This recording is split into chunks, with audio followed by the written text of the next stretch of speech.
Abandonment, meaning, abandonment refers to the act of leaving someone or something behind, often without care, support, or intention of returning.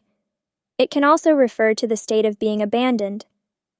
Definition: abandonment is a noun that describes the act of abandoning, or the condition in which something or someone has been left behind or forsaken. It can be used to talk about physical or emotional neglect.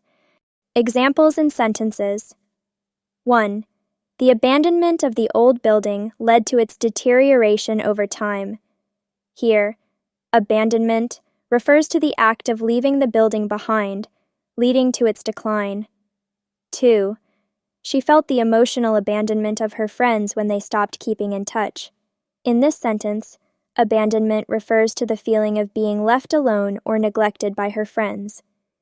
Abandonment is often used to describe situations of neglect, whether it's a place, a thing, or even relationships.